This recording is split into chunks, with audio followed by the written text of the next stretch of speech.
Great. Welcome, Mark. We're excited to have you. Go ahead. Thank you so much for having me. I'm excited to be here and share with you some of my past research, and I'll talk a little bit about future research that's also going to employ some of this sort of novel technology to understand human disturbance. I think Gina was caught off, but yeah, I'm a research ecologist with the U.S. Forest Service in the Rocky Mountain Research Station. I'm in Ogden, Utah.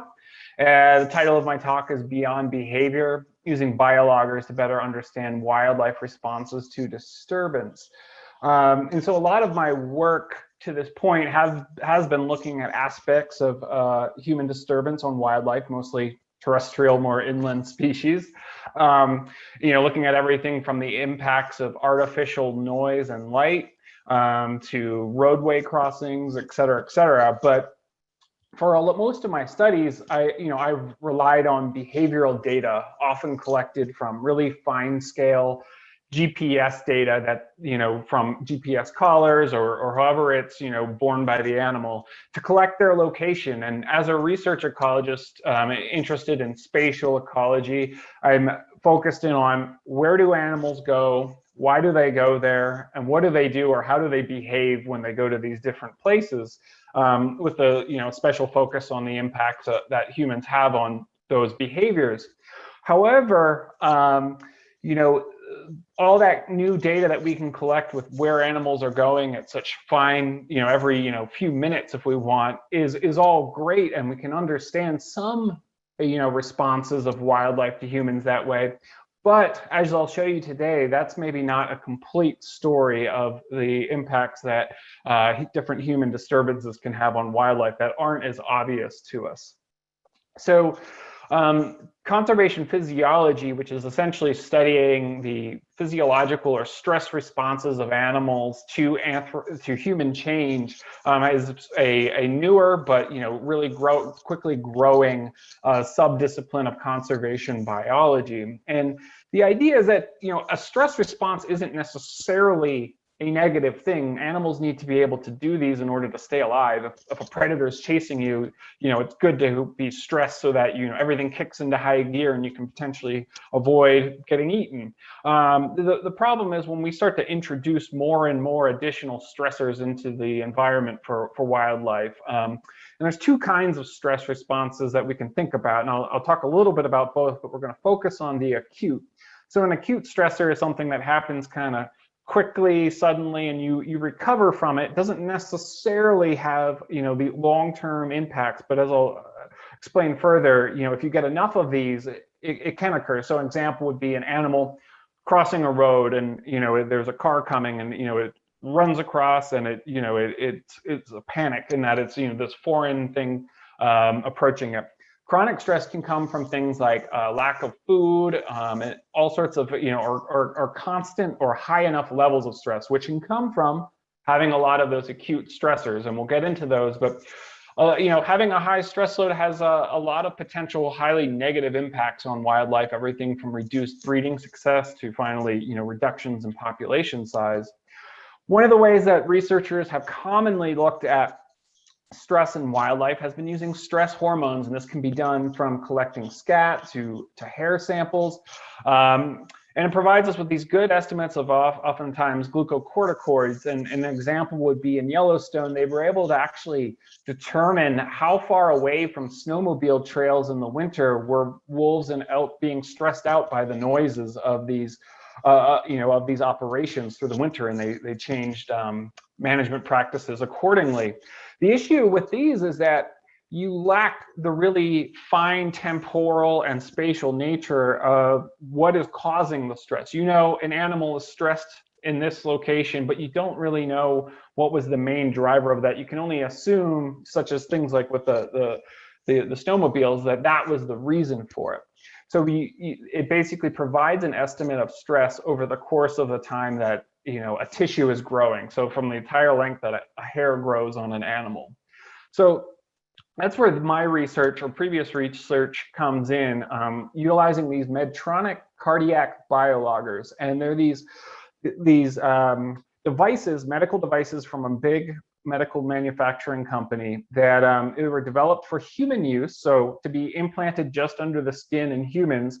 They started out as being fairly good size, about the size of a pack of cigarettes. They're now down to the size of a few matchsticks. So they're really small in size. You can see that diagram there.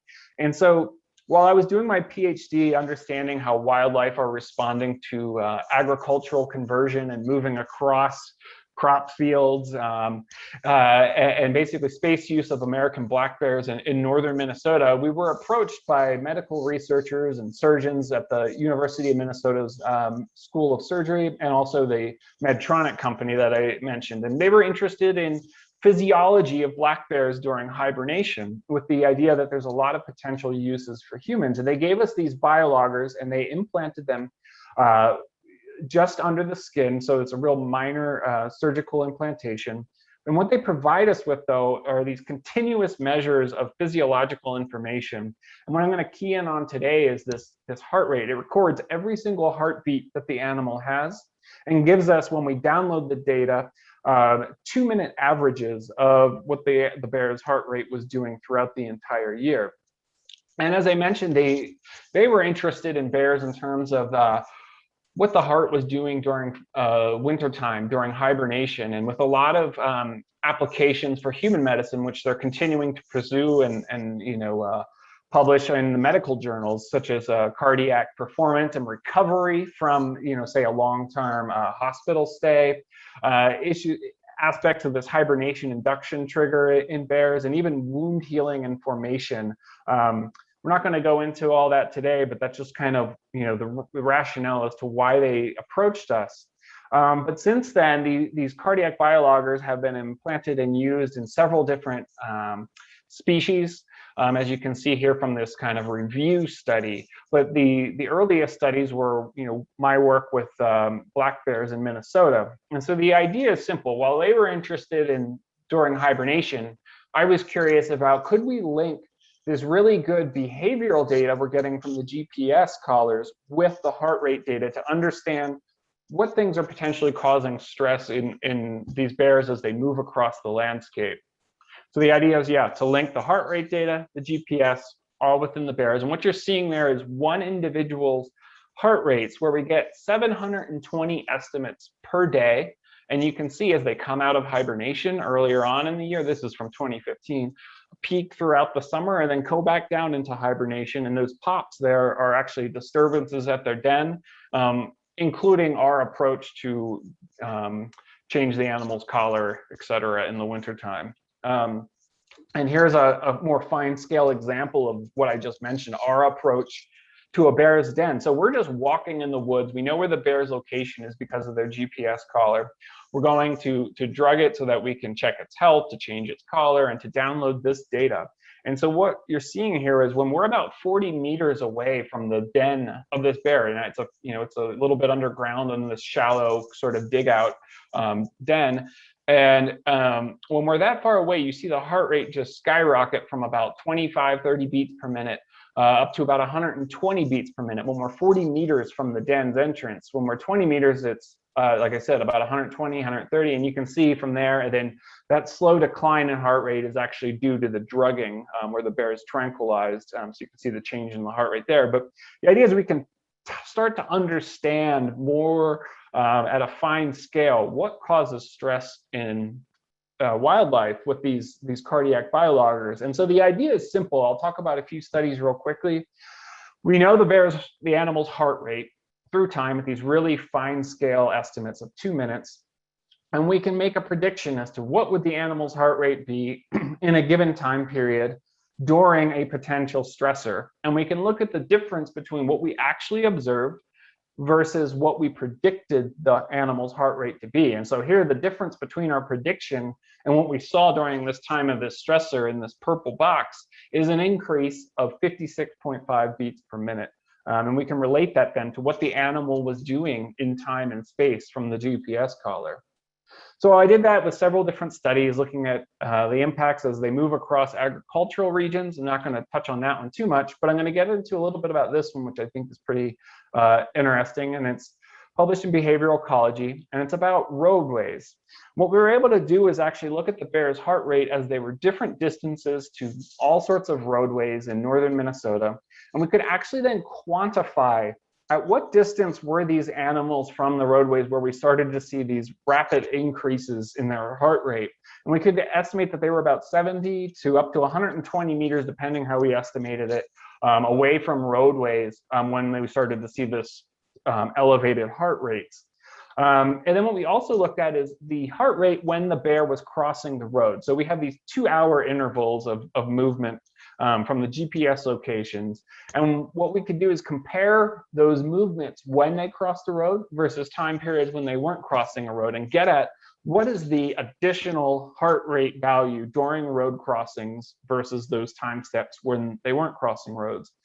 And what we found is for the vast majority of bears, we saw this increase, this significant increase in their heart rate after accounting for a whole bunch of other different factors, variables in our models.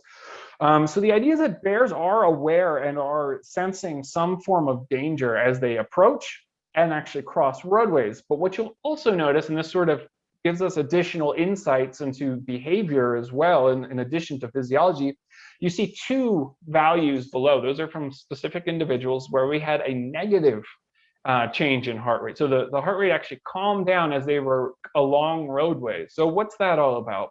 Well, we were then able to dig into our GPS data, and what we saw is for all these bears that we had this increase, what we noticed is they were crossing roads that were, much more paved and much more highly used by traffic, whereas these 2 bears that had these negative responses were actually ones that lived deep within wildlife refuges, and they were using roads as conduits for movement. So their heart rate actually slowed down because it was easier for them to move from point A to point B as there's less vegetation and there's just no cars and actual human activity nearby.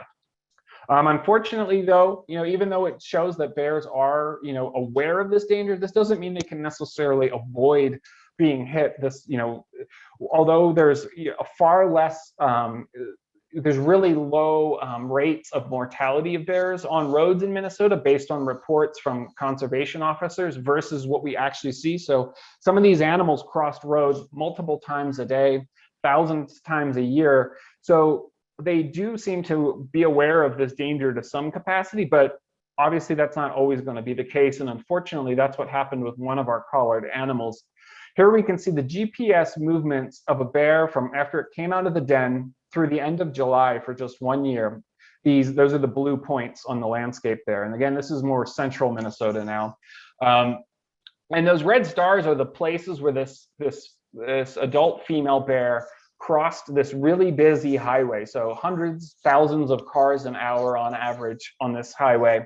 She crossed it though, I believe, I don't have the count here, it was a few years ago, up to 30 times across this highway over the course of a few months. Made it 29 out of those 30 or however many times it was, but unfortunately got hit and killed on her this one attempt. Here you can see the last living location of her in blue and the location where she died, or the carcass was found in red. And here's what our heart rate monitor actually recorded.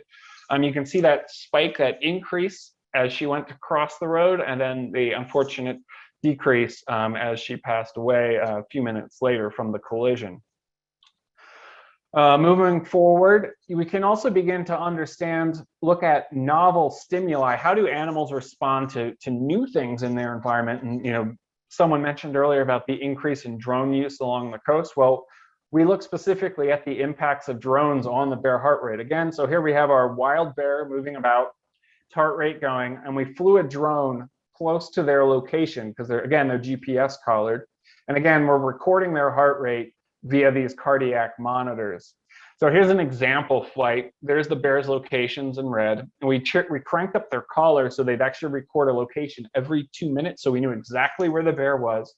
And we flew the drone. And those are the points of the drone are in gray there because it records its location very frequently.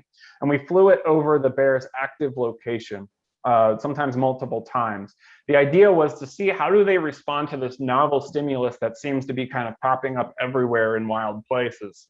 We had a few hypotheses here. The first being that there's no there's no movement based on the GPS data, or physiological reaction based on the heart rate data. There could also be just a behavioral response. The animal flees, but we don't necessarily see a large increase in heart rate relative to what we'd expect based on that movement. We could see a physiological response, very little movement, but a really big heart rate spike, suggestive of a stress response, an acute stress response. And finally, we could see both a big movement and a huge heart rate spike. So what did we see for these handful of bears that we were able to fly the drone over? So what you're seeing now is time, and these are the GPS location, the movements, the movement rate. So the meters per second that the animal moved, across 2-minute intervals. And the blue is the time period that the drone was overhead this particular animal at this moment. And what you see there is very little, if any, increase in movement. However, with heart rate, this is the same heart rate from that same animal during that time period. You see the bear's heart rate going along, and right as the drone grows overhead, we see this large increase from 87 beats per minute to 125 beats per minute as this drone reached its location. Now, one of the more extreme examples from this, and we did this for several bears kind of repeatedly to understand how do they respond. And what you see here is another wild bear. This was closer to hibernation. So her heart rate's much lower, 40 beats per minute before the drone flight. And those purple bars are our drone flight.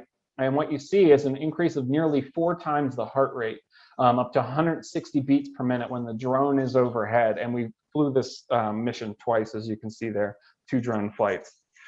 So, in the end, we obviously concluded that there's a strong physiological response. But what's really interesting is that again and again, other than maybe a couple flights, we didn't see much movement from the animal at all, suggested that we have a strong physiological stress response, but there's very little behavioral or low probability of a behavioral response. So we would have incorrectly concluded if we had just looked at behavioral data alone that drones were, not a big deal to these bears, or this novel stimulus that's creating noise and buzzing above them is really no big deal and it's fine. They rarely react. But when in reality, every time we were seeing, some form of a stress response physiologically.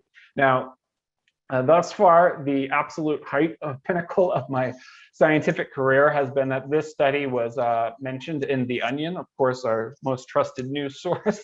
And the idea, the headline here is drones could be causing stress to wildlife, and it mentions my study. And sadly, this first fake person says, what do you think about our study? And they say, at this point, any species lucky enough to still be alive should be happy. But what I want to point you towards is this fake rooftop gardener who says it'll be a lot easier for the bears once they grow complacent about drones. Well, they were actually really onto something. We were in the middle of a follow-up study looking at complacency or habituation to drones. We did that using captive animals that already had these biologgers implanted. And what we saw is, and we flew multiple flights per day over these captive animals. And the first few days, we saw a pretty strong stress response. And these are animals that are used to lawnmowers, cars, people coming up to the fence and, yelling, who knows, being excited about the bears. And so the first few days, even though we repeated these flights multiple times, we saw a pretty strong response. But what you'll notice is through time, in the spring, the bears eventually got used to the drone. And then we waited from the spring all the way till the fall, several months, and we redid these flight missions again. And what you'll notice is that the bears stayed habituated to these drones. So, animals can habituate to stressors, but it's, sort of this initial period where you can have the most severe responses in this case. And, I'm not, necessarily railing against drones. They have a lot of good uses for scientific purposes, but there's the right time, place, and way to fly them that we can, minimize effects like this. And there's the title of that study if you are interested. And just finally here to wrap things up, I wanted to mention that as in my new role with the Forest Service and the Rocky Mountain Research Station, I'm actually kicking off a new study utilizing these cardiac biologgers. And we're thinking even bigger now. We're working with mule deer. And we want to understand stressors to migratory animals so that we can better conserve migratory passageways for animals in the West. I just mentioned that the study has only been done using these cardiac biologgers with one ungulate species, and that was moose in Sweden, but it's never been done to understand habitat connectivity, how to understand what are the stressors along the movement ways for animals as they make these long-term migrations.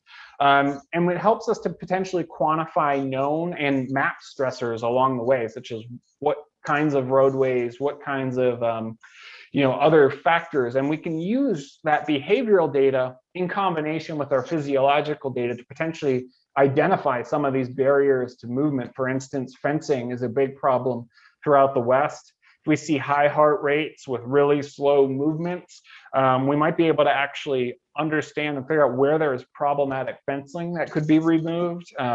All sorts of other different features along the way, and even just understand the effort to move across, say, a certain migratory pathway that takes you across these mountains versus another set of mountains, to understand, okay, well, if this development happens over here, we're going to be forcing these animals to potentially use this other migratory pathway that takes a lot more effort, a lot more physiological exertion to get from point A to point B. And in combination with the Utah DNR, we have a lot of other additional questions. And what's important is that there's now funding in the latest infrastructure bill to start placing these wildlife crossing structures across highways and things like that. So understanding stress and where to minimize it and to place these very expensive structures that can help reduce mortality, but we also need to understand where we can place them that also reduces stress and or how animals respond physiologically to using these crossing structures and how to potentially ease them into using them. In addition, this research is going to be tied into other big work that I'm doing with NASA, understanding how wildlife are responding to climate change. And these stressors, these biologgers, because they record not only heart rate but temperature, we're going to be looking to understand thermal refugia. So where can animals stay cool in this changing environment? Linking it to new NASA products so that we're able to look across the movements of several different species to better understand and save habitats that are resilient to the future changes in climate that they'll be facing. And with that, I think I'm out of time. And if there's any questions, and there's my email if we don't have time for questions. Thank you for your time and attention, and thanks so much for having me today. Thank you so much, Mark. If you want to go ahead and turn the share screen back. Thank you. I think we have some questions. We do. Let's see.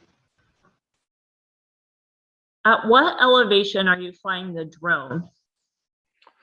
Yeah, so when I did this study, this was started this study, it was back in the beginning of 2015.